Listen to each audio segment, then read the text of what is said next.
Why the stars on Guadalupe's mantle are miraculous. It is common today to say that we should take the 30,000-foot view of something, as if looking down from an airplane, in order to get an overall perspective on it. That's a good thing to do from time to time. It lets us see the forest for the trees.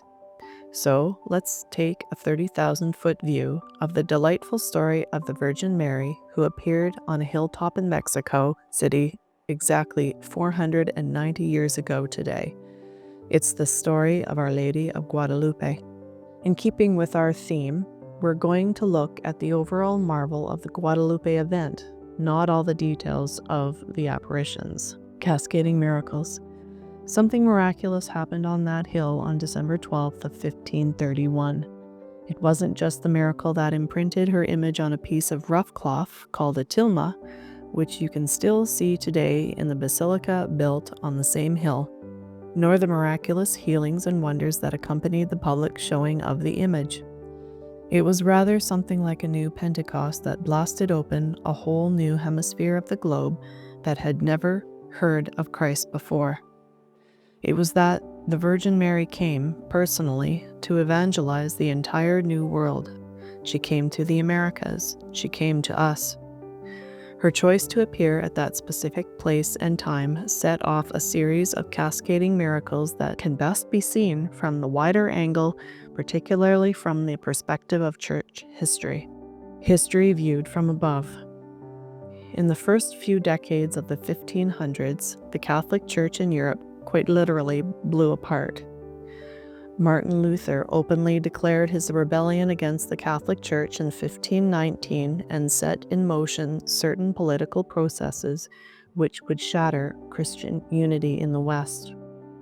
Only a few years later, in 1531, King Henry VIII declared himself head of the Church in England and then proceeded to steal every piece of church property that had been built in England for more than 1,000 years. His daughter Elizabeth and her cronies went further and put every Catholic priest they could get their hands on to a violent death. And we think we have it bad today.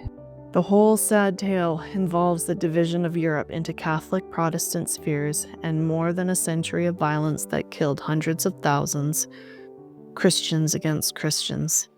But here's the 30,000-foot view of salvation history.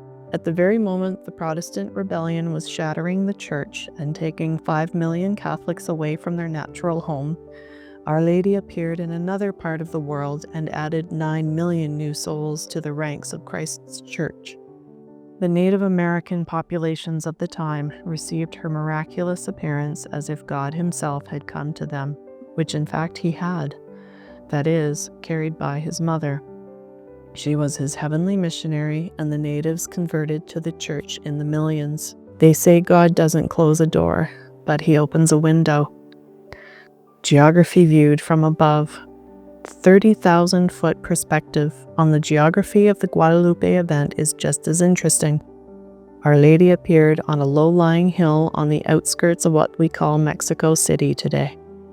Even though Mexico City is not the middle point of the country of Mexico, it is the geographical center of the entire hemisphere of North, Central, and South America, or the Americas.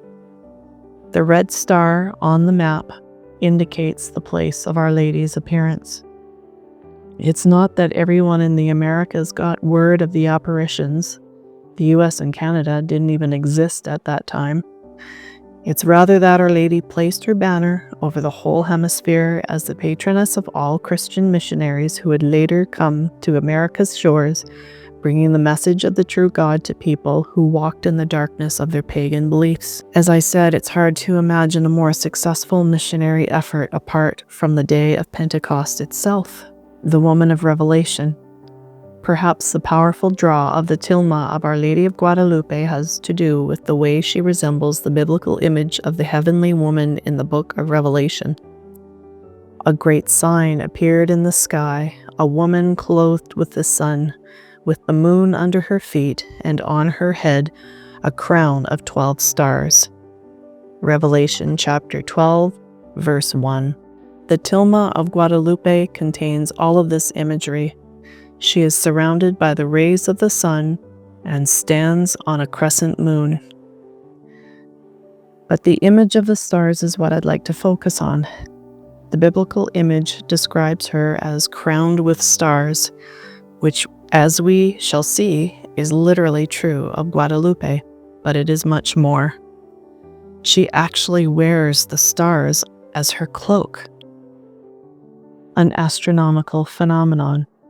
In the 1990s, a Mexican astronomer named Juan Hernandez Illescas conducted a series of studies on the configuration of the stars on the turquoise blue mantle of Our Lady of Guadalupe. Through computer technology, he was able to regress the map of constellations to the very night of Our Lady's appearance almost 5 centuries ago.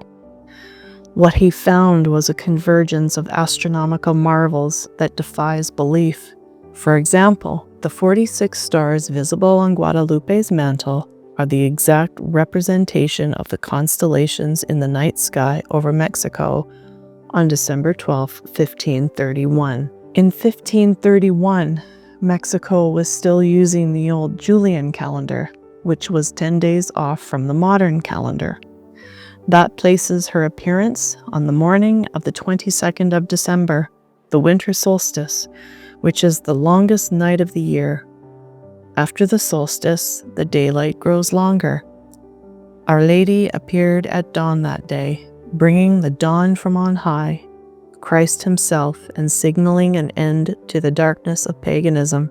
The precise apex of the solstice was at 10:40 a.m., likely the precise moment when the visionary, Juan Diego, was unfolding the tilma and showing it to the Bishop of Mexico.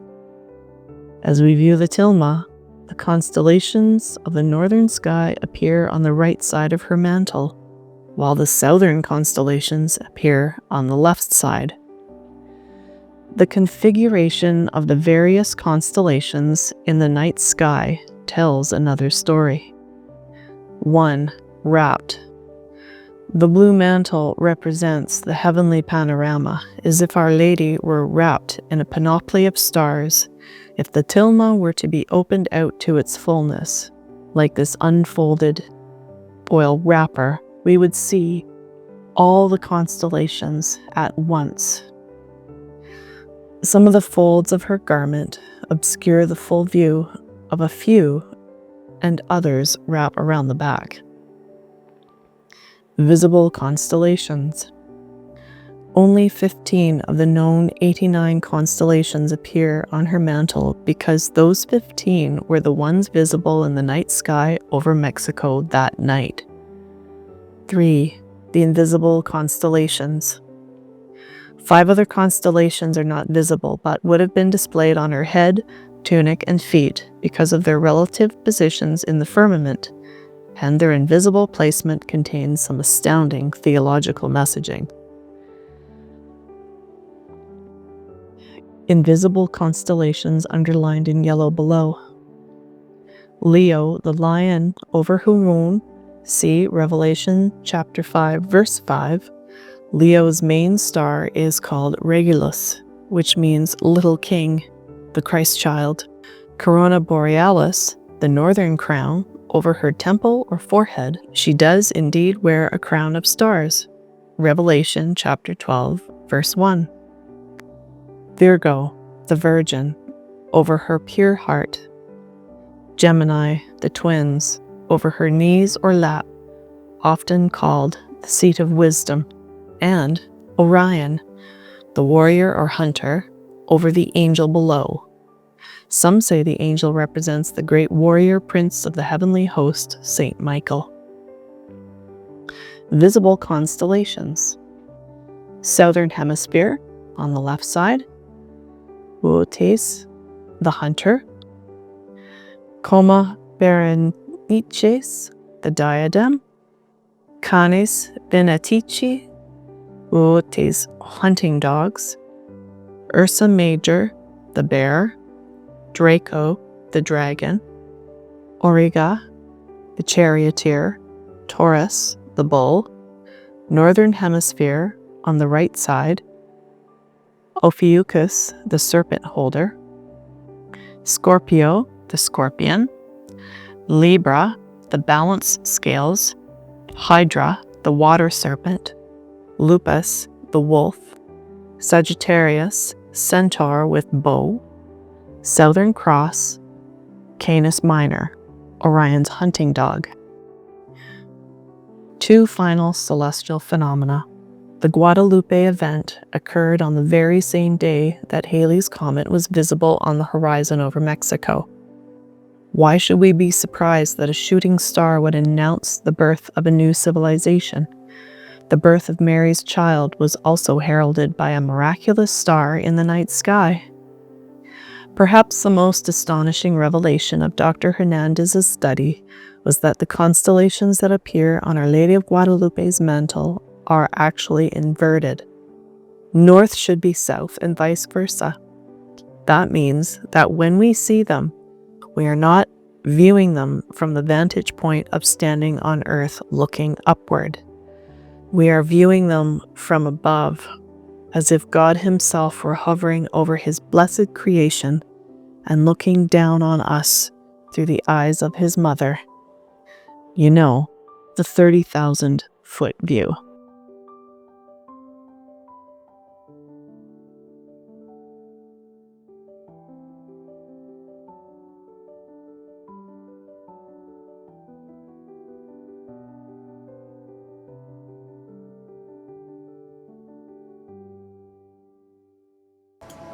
Welcome to Mother in Refuge of the End Times. We are excited to be releasing our fourth book of prayers, introducing our most comprehensive book of prayers to date, entitled My Daily Prayer Book, Hope of a New Heaven and a New Earth.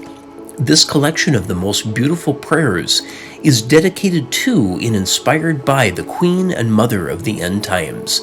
As is seen on the cover page, immerse yourself in the profound richness of Catholic tradition with Mother in Refuge of the End Times, My Daily Prayer Book. This meticulously curated collection features prayers for every moment and every occasion, providing spiritual support and inspiration throughout your day. Begin each morning with powerful prayers like the morning offering in the prayer to obtain the grace of all the world's masses. Deepen your devotion with prayers dedicated to the divine will and the Sacred Heart of Jesus. Honor significant moments with consecration prayers, including those to our Blessed Mother, Saint Joseph, in the most Sacred Heart of Jesus.